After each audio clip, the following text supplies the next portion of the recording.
Now here is the risk that Browns had to take with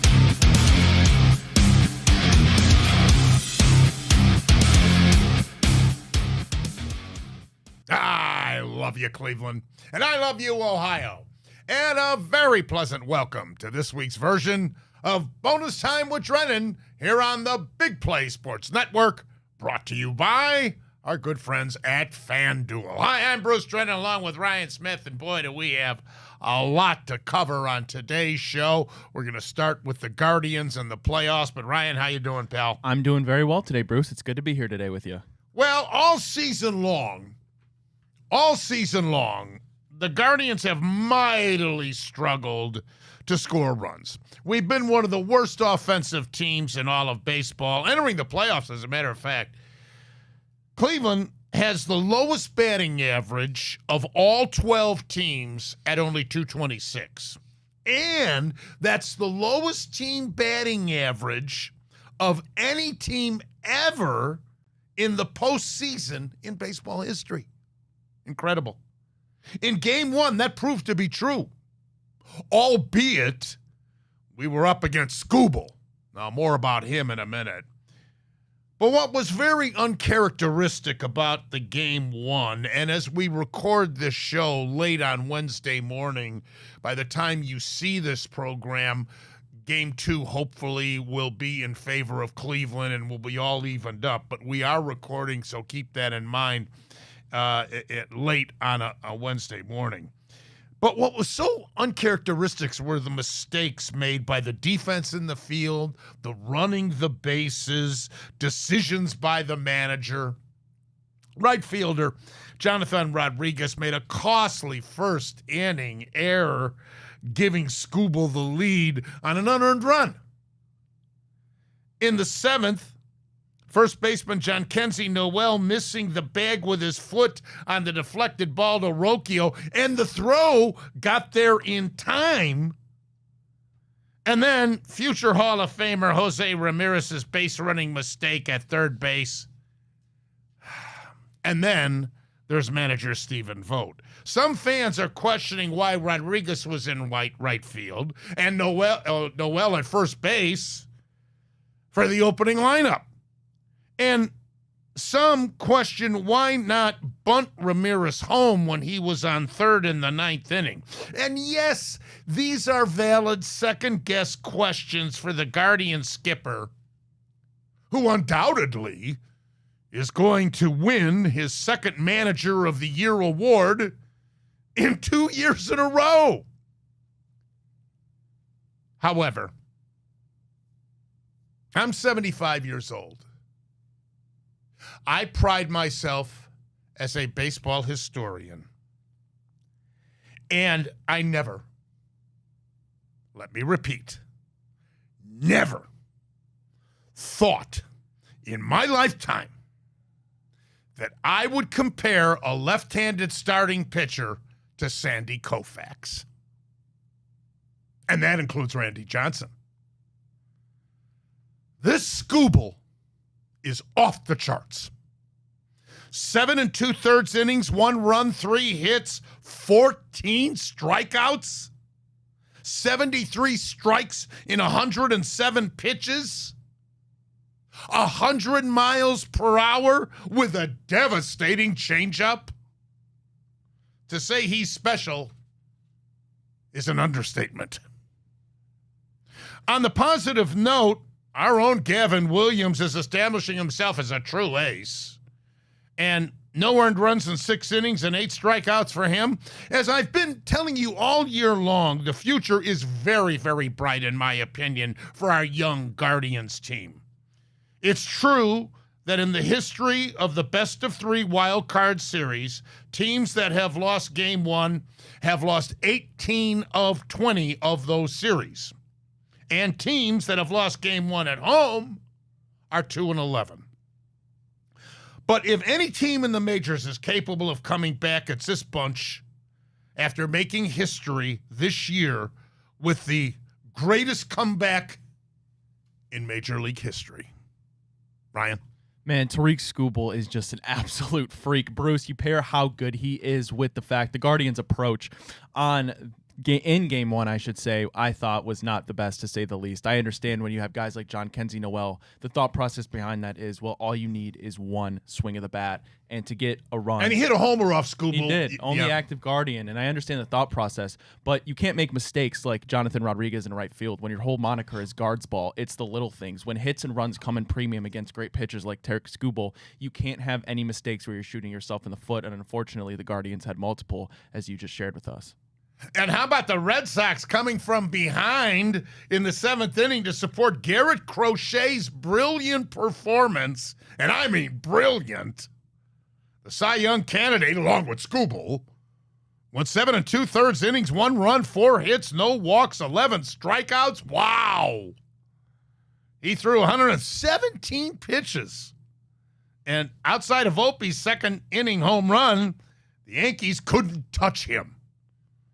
Wow, Ryan, that was significant. Boston winning game one in New York. Well, that's the exact reason the Red Sox went out and got a guy like Garrett Crochet, a guy you can throw out game one and feel pretty confident. He was amazing. Not quite Tariq Skubal's level, but when you factor he was going against a much more potent Yankees lineup, the impact is just the same. He was tremendous. And then the Yankees to be bases loaded, down 2, no outs, not even get a run in. Oh, man, that was just reminiscent of our Guardians in game one as well.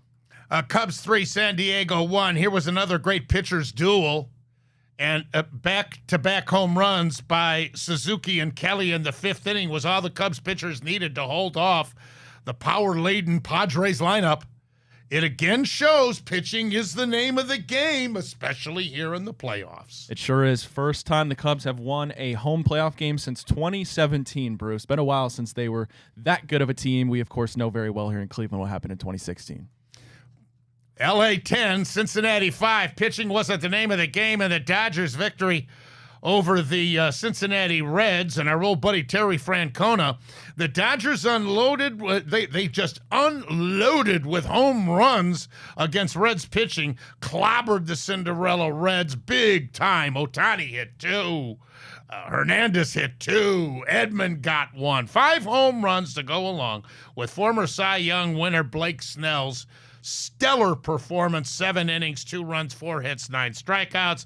I think it's safe to say that the defending world champions will be advancing, Ryan. Safe to say that Blake Snell was again tremendous. His best postseason start of his career, especially in a Dodgers uniform, obviously his first year here. Dodgers just way too much firepower. He saw Shohei Ohtani get it started in the first, and that's the tempo that the Dodgers want to play with in the playoffs. That last month of the regular season didn't mean squat to them. It's all about October baseball in LA. And isn't it going to be funny if Francona wins Manager of the Year in the National League and Vogt wins it here in the American League? By the way, Bybee versus Mize in our game too. Hopefully this will be an evening up game. All right, next.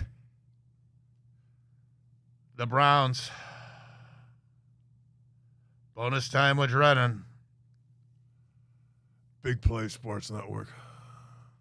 The Big Play Sports Network is brought to you by Smart Choice Windows. Energy-efficient products at an affordable price. Visit smartchoicewindows.com today. I've got 2 positives to say about the Browns in this last game against Detroit. Only 2. So let's get them out of the way. Kashan Judkins is the real deal. I love what he has shown us thus far. I love how hard he runs. I love how when the hole is not there, he seems to still be able to gain some yardage. He's tough. And I believe he has a chance to go on to a running back career in Cleveland that will rank him with so many of the great running backs in Browns history. Marion Motley, Jim Brown, Leroy Kelly, Ernest Biner, Kevin Mack, and Nick Chubb. Okay, that's the first positive. Now, here's the second. Our defense is without question one of the best defensive units in the entire NFL. Might be the best, time will tell. Myles Garrett, when he retires, which I hope is down the road a lot of years, but when he does eventually retire, he'll go down as one of the greatest defensive linemen in NFL history.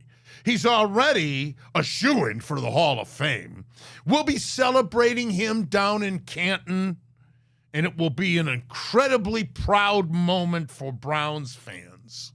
The Detroit Lions have one of the best, most lethal offensive attacks in the entire league, and our defense thwarted Jeff Goff and company and kept the high-powered offense in check for the most part. The Browns defense held David Montgomery to a mere 12 yards. Last week against Baltimore, in 12 rushing attempts, he had 151. The Browns defense held Montgomery to under 20 rushing yards for only the third time in 32 games in his career. Granted, Gibbs gained 91, but the point is that the Browns defense did what they had to do to give the offense the opportunity to pull off their second big upset in 2 weeks in a row. But the problem is the Browns' offense is the worst in the entire National Football League. The offense is averaging only 14 points a game. In this era of high-scoring, high-powered offensive attacks, our pathetic offense is averaging merely 14 points a game.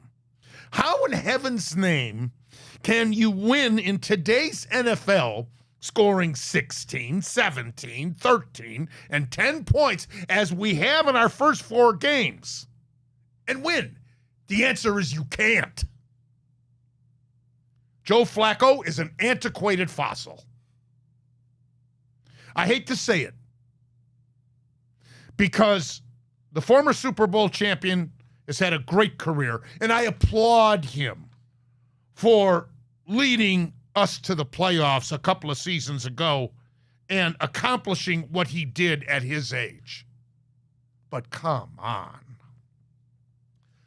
Kevin Stefanski is on the hot seat, and I mean it's getting hotter and hotter and hotter. It's time to face the reality that this team is going nowhere. It's time to look for the future. It's time to see what we've got with not only Gabriel, but with Sanders as well. It's vital that we determine whether either of them is our quarterback of the future.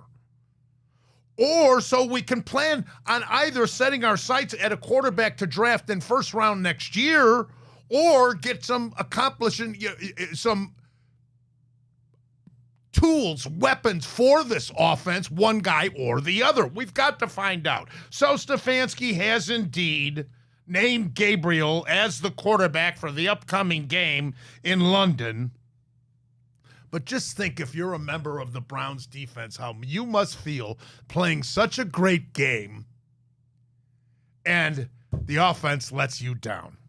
It's got to be incredibly frustrating, Ryan. It certainly is, and that's what 2023 was before Joe Flacco came into town and really turned the season around. I mean, Joe Flacco, you mentioned, Father Time's undefeated. He's a statue in the pocket. You pair that with an injury-riddled, pedestrian at best offensive line, plus receivers that are running wrong routes and dropping passes, Bruce. It's virtually impossible to get anything going on offense. Now, Dillon Gabriel certainly can't remedy all of that. He only plays one position, but at the very least, he gives you some mobility, which I think is so needed in the NFL. You look at guys like Jordan Love, Baker Mayfield, who aren't known for their scrambling abilities, but are both very good runners.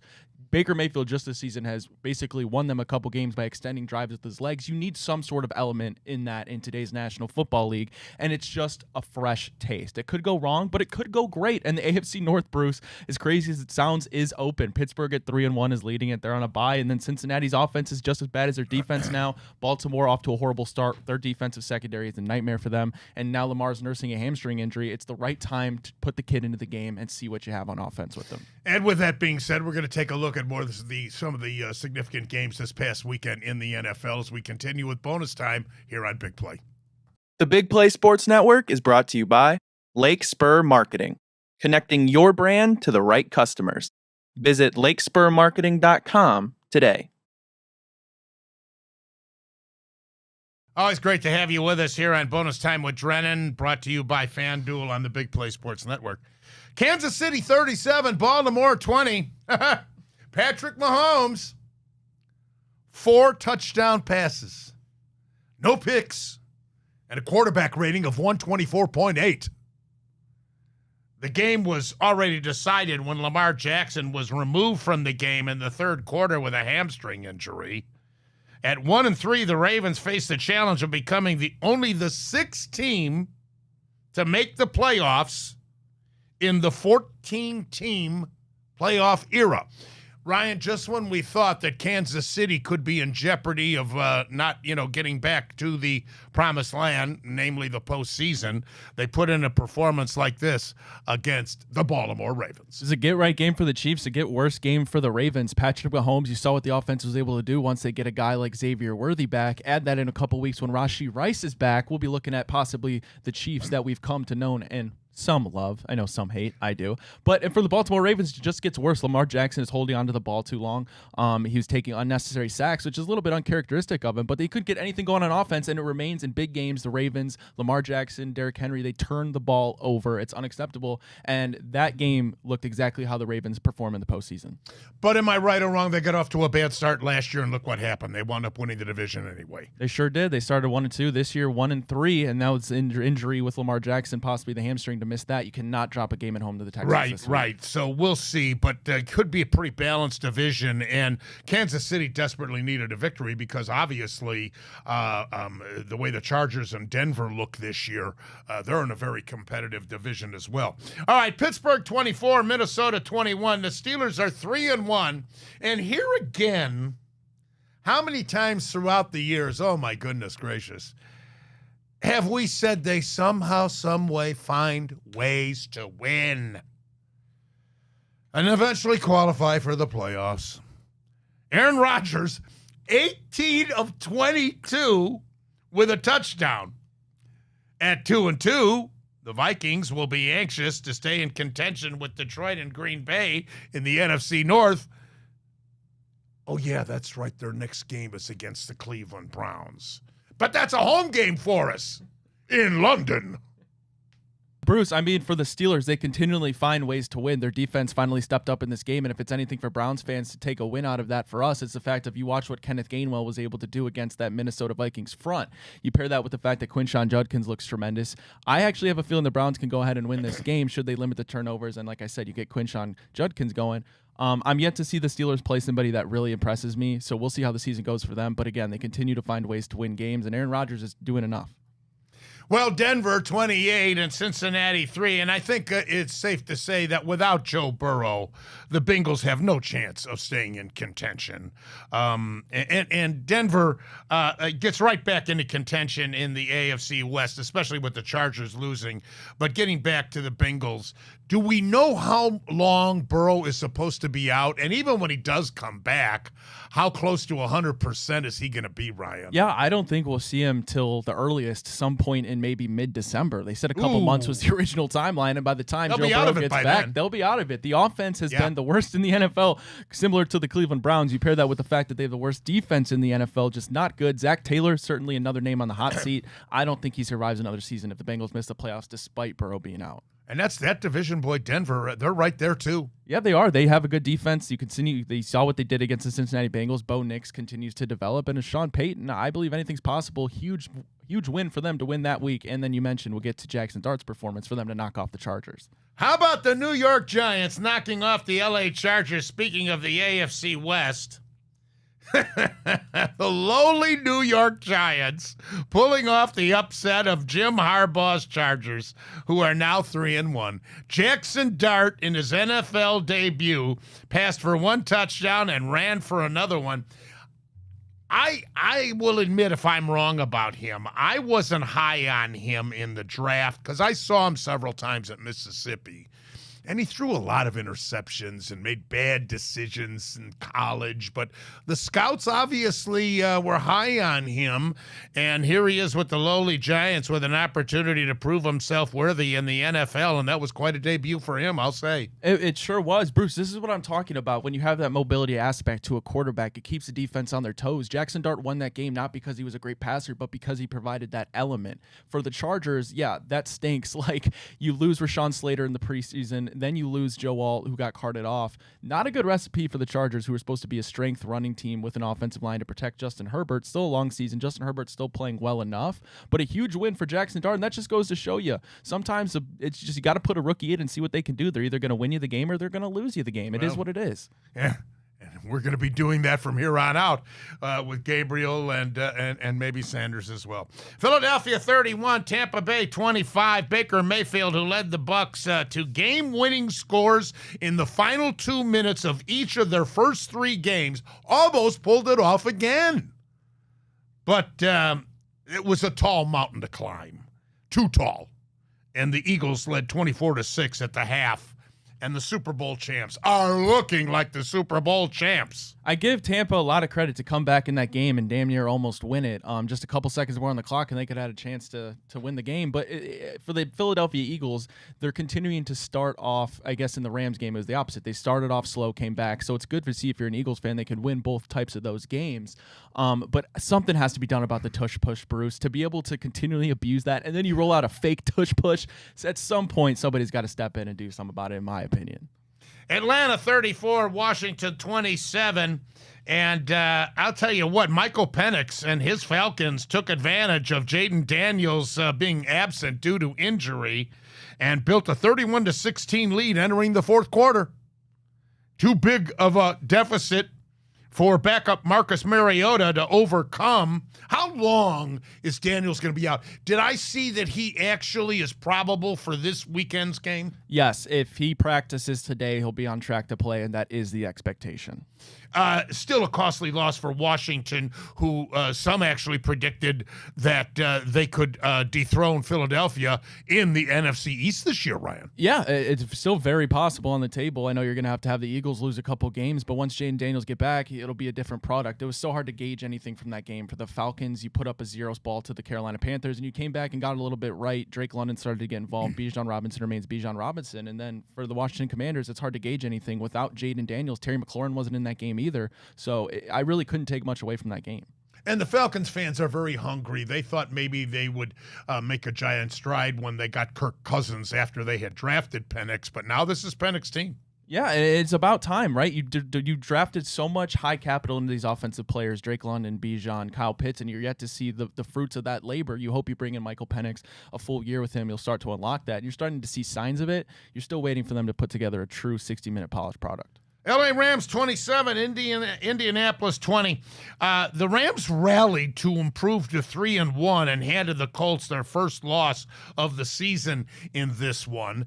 Rams, of course, who suffered a tough loss to the Philadelphia Eagles last week. And Indianapolis, a lot of people thought they'd be improved. They're 3-1, so both these teams very much in the hunt for postseason play, even as early as it is. They both look pretty good so far. Yeah, the Rams are still a tremendous team. Puka Nacua is an absolute superstar, and Stafford can continue to spin the ball at his age. For the Colts, though, what I took away is they're real. Their offense has still had some good things moving. You had Adonai Mitchell drop a touchdown before getting into the end zone, which lost him 7 points. That could have been the game. But Daniel Jones, outside the stat line for Daniel Jones, if you watch that game, it didn't indicate how I thought well he actually did play, besides a couple of bad turnovers. But Jonathan Taylor is a beast. That defense is still good.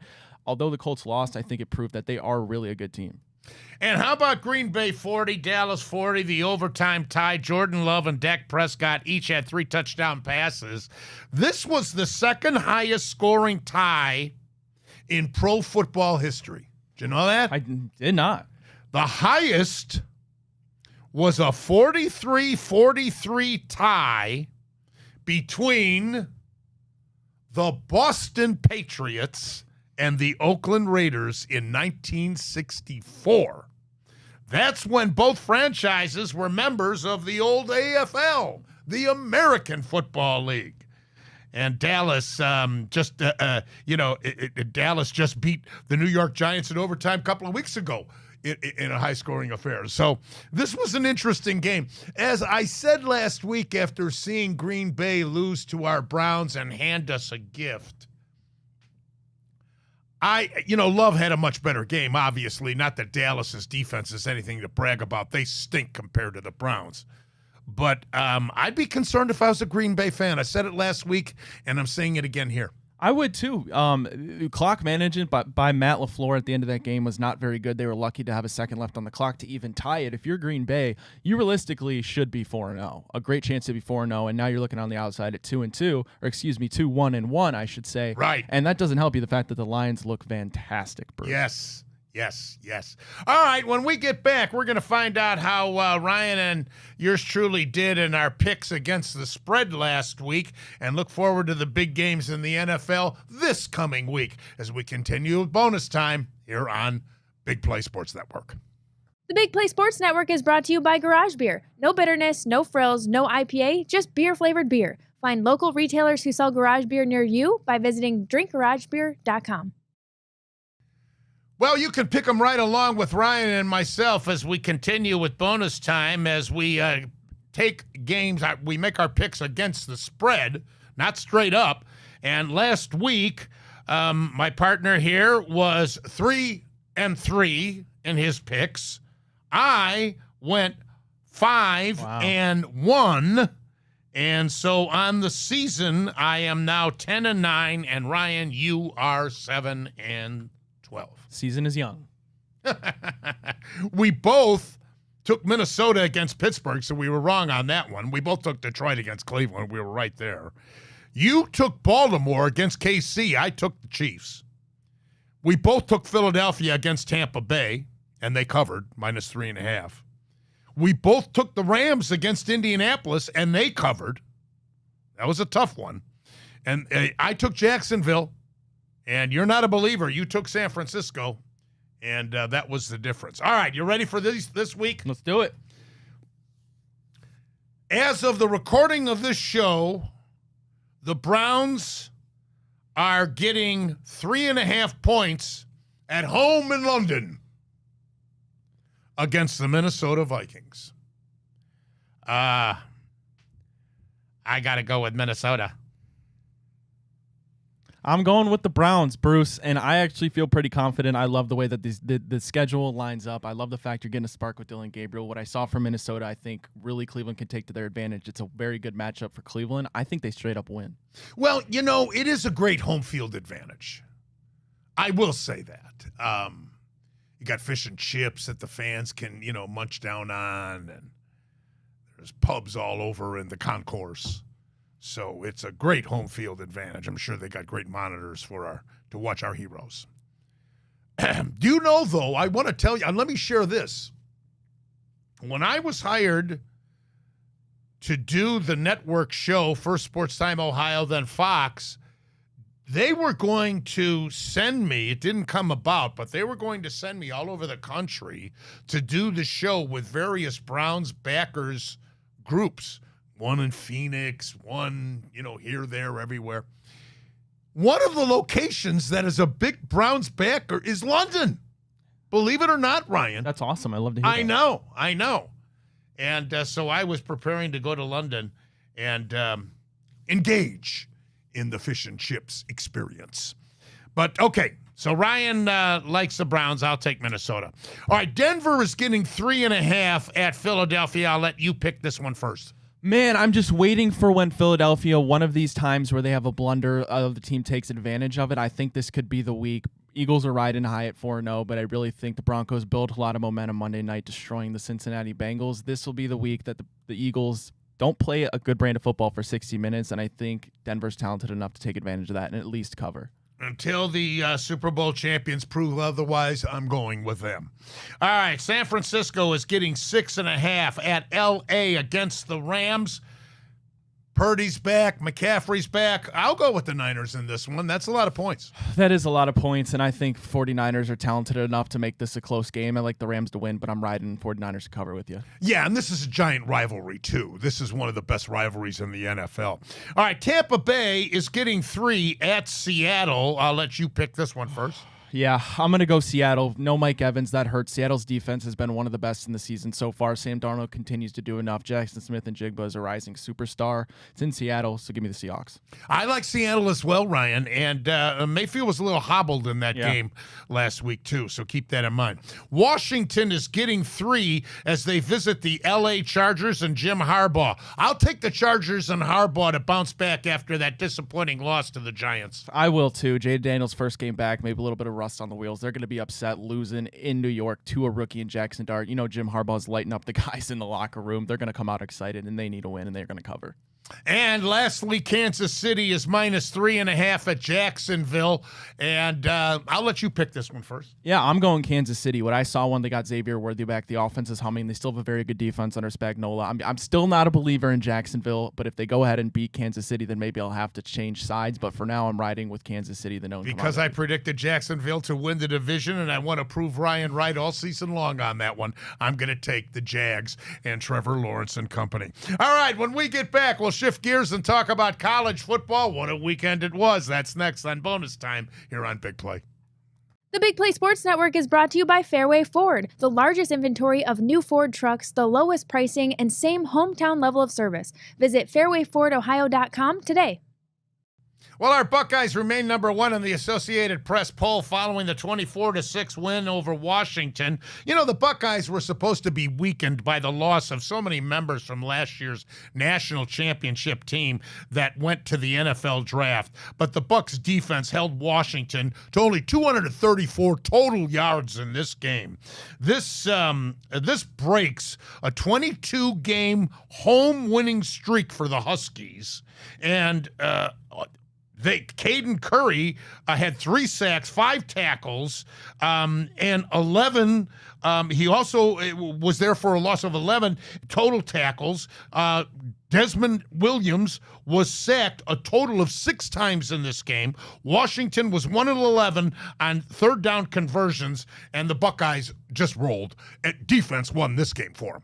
Arvell Reese, that's the name to watch. He'll be a first-rounder, no doubt about it, in this year's NFL draft. He's a complete stud at linebacker. Him and Sonny Styles, they might make up the best linebacker room in the country. Caleb Downs, you mentioned Caden Curry. That defense is just unbelievable, Bruce. The job Matt Patricia has done kind of influencing some NFL schemes, some shell coverages into this Ohio State unit is just tremendous. Yeah, and they thought they'd be weakened with all those losses. Oregon was elevated 4 spots in the AP poll to number 2, and why not? A 30-24 overtime victory over Penn State at Happy Valley. The student body was chanting, "Fire Franklin, fire Franklin."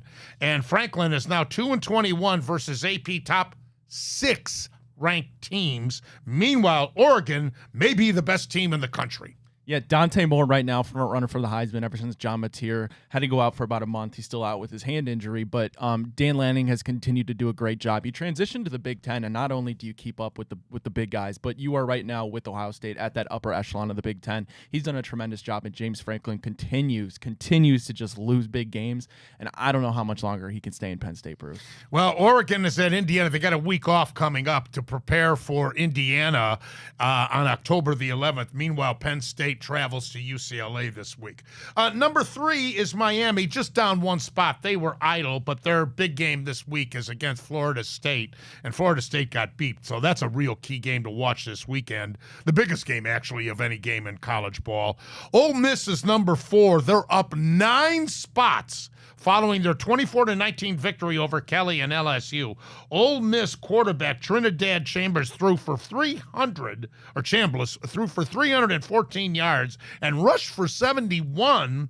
He bested LSU quarterback Garrett Nussmeier, and head coach Lane Kiffin handed LSU coach Brian Kelly his first loss of the season. Yeah, LSU's offense has just been pretty dang bad this year, Bruce. Garrett Nussmeier has yet to do anything. Their defense is keeping them in games. And if you watch that game, Bruce, I'm not sure how LSU managed to lose that game. They were up early. They got a costly turnover in their favor in the red zone that prevented Ole Miss from winning a touchdown, but Ole Miss just stuck with it. You mentioned Trinidad Chambliss, who didn't even start the season for the Runnin' Rebels, has come in and done a tremendous job. And Lane Kiffin, a big win for him in Ole Miss program. Rebels are for real. Oklahoma's up 2 spots. They're number 5. Texas A&M is up 3 spots. They're number 6 after their 16-10 win over Auburn. Penn State is now 7. They're down 4 spots. Indiana is up 3 spots to number 8 following their 20-15 victory over Kirk Ferentz in Iowa. Hoosiers have 2 weeks to prepare for their trip to Oregon. They'll need it.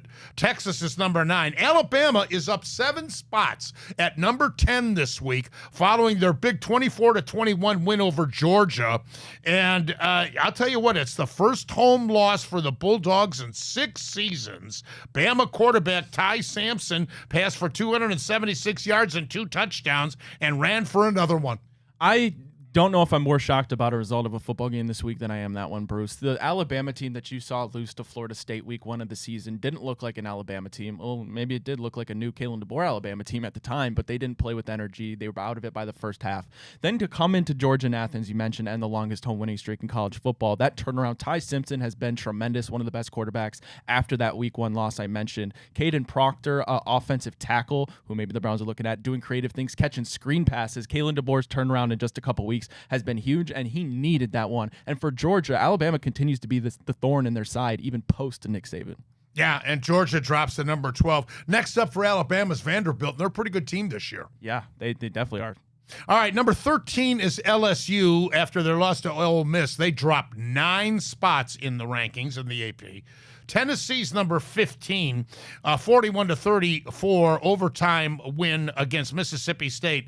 Second overtime win for the Volunteers. They lost to Georgia 44-41. You can't have too many of those, come on. The SEC, Bruce, is so interesting this year. I thought it ran through Georgia, but after that, you got such a top-heavy Alabama, Georgia, Tennessee you mentioned. I mean, you even have, who was the team I'm thinking of right now? I can't think of it, but, Texas A&M. Texas A&M and Texas A&M's another one. Are both in the running to win the SEC. Right. It's never been this open. Right. Georgia Tech is now 17 with their 30-29 overtime victory over Wake Forest, but they struggled in this game. They had to come from behind to win it. They did. Haynes King has done a tremendous job, though. They now have a couple big wins. Obviously, Clemson, you open the season to beat Colorado. They're doing a good job of turning that program around at Georgia Tech. And what happened to the Seminoles? Florida State is 18 as they prepare for their big game Saturday night against Miami. They dropped 10 spots in the AP rankings following a 46-38 double overtime loss to Virginia. That was costly. It was a heck of a game, and now it kind of lessens the importance of this Miami-Florida State game to a degree. That game is still going to be tremendous. But, yeah, shocking result for Florida State after what you did to Alabama, and then you handled some lesser schools. To lose to Virginia in that fashion was a little bit crazy, but, I mean, it's not that unexpected. We only seen the first couple weeks of this new Mike Norvell, Gus Malzahn regime, and they've done tremendous. Now you'll see how they respond to a loss like this early in the season. It makes me wonder how good is Virginia, right? Or how were we overly impressed with Florida State? We'll see, because Miami appears to be for real, that's for sure. Michigan is number 20. Number 21 is Notre Dame with a 56-13 victory over Arkansas. They went down there to Razorback country and really spanked them. Yeah, CJ Carr has been playing like one of the best quarterbacks in the country. It's the defense that has been a question mark for them, but they handled business versus Arkansas. And Arkansas, right after that game, they fired Sam Pittman, so he'll be looking for a new job. Yeah. And lastly, Illinois is number 22 in the AP following a 34-32 win over Southern Cal at Champaign. Great game. I watched this whole game. Illinois led the whole game until the end. And then they had to rally and get into position to kick the game-winning field goal when the Trojans overtook them. Big win for Brett Bielema, especially after getting trounced the week before by Indiana. A costly loss for Lincoln Riley and the Trojans. A huge loss for them. I thought they should have won that game. Their offense has been one of the best in the country so far, but for Illinois to respond like that after getting smacked by your Big Ten opponent Indiana, to respond and get another ranked win, I thought was huge. They're entering that echelon of, the Indianas, and maybe Penn State's closer to them than they are to Ohio State and Oregon, which is crazy to think about, but a great season so far for Illinois. Trojans are idle next week, but then they host Michigan. That'll be interesting. All right, when we come back, it's time for the Ask Bruce segment. That's next on Bonus Time with Drennan, brought to you by FanDuel.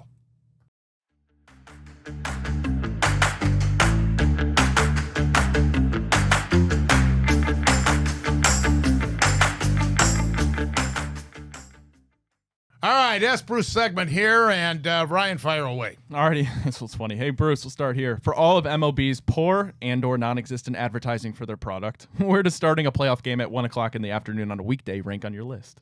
I love it because I go to bed so early now. Getting up there, But you know what I do with the night games? I tape them. If I need to see a game, I'll tape it, and when I wake up, I'll watch it, and I can fast forward through commercials. But I like day baseball. I grew up on the north side of Chicago, so Wrigley Field, it was all day ball, so I've always enjoyed day baseball. Alrighty, hey Bruce, should the Guardians fail to advance past the Tigers this round, does it take anything away from the Guardians' incredible second half run? No, not to me, because I had counted them out before the All-Star break, if you recall. If you watch this show every week, I said they were through, they were out, they didn't even qualify for the wild card, let alone win the division. Are you kidding me? They staged the greatest comeback in Major League history. Last couple of weeks, I've gone through the greatest comebacks and the greatest collapses. Absolutely not. I have said all season long, they're a year away. Now we got Delata to look forward to next year, Bazzana to look forward to next year, Brito to look forward to next year, let alone Valero and all these other young guys, Kafis and Manzardo with a couple of years under his belt. I think let alone Coquan and Ramirez and the pitching, I think the future is incredibly bright for the next few years for the Guardians. I really do. Alrighty, hey Bruce, what do you believe was the bigger mistake by Stephen Vogt in Game 1, starting Jonathan Rodriguez in right field or John Kenzie Noel at first base? I think a combination of both. I mean, obviously, really Noel at first. He seemed really out of place there. He's not accustomed to playing that position. And, I think both of them are legitimate second guesses, as I pointed out in our very first segment. Alrighty, hey Bruce, do you think Dillon Gabriel's start in London could possibly be actually an advantage rather than starting a normal scheduled game at 1 o'clock? That's a great question, and I really think it's I really think that it's food for thought. There'll be less pressure because obviously, if he were to start here in Cleveland and have a horrible performance, the fans might boo him because they're so frustrated. And I wouldn't blame them, considering what they've had to endure with this franchise for so many years. So if we were here in the States playing this game, it'd be preferable that Gabriel start on the road in Minnesota rather than in Cleveland. But I think that's a very valid question about starting in London. Yeah. Alrighty, last one for you. Hey, Bruce, which Big Ten team do you see as the biggest threat to Ohio State to win the Big Ten this year? Oregon. No question about it, Oregon. I don't think Michigan's as strong as they've been. Obviously, Franklin will find a way to lose to a top-ranked team. We all know that. And Wisconsin's down. They play at Michigan this week. Illinois got trounced by Indiana. Indiana's beatable. We'll see how good they are in a couple of weeks. But, I think it's Oregon without question.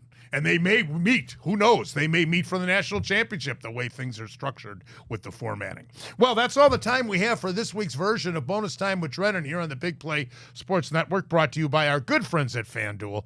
I'm Bruce Drennan. On behalf of Ryan Smith, we invite you to join us for next week's show. Looking forward to it. So until then, as always, and most importantly, I love you, Ohio, and I love you, Cleveland.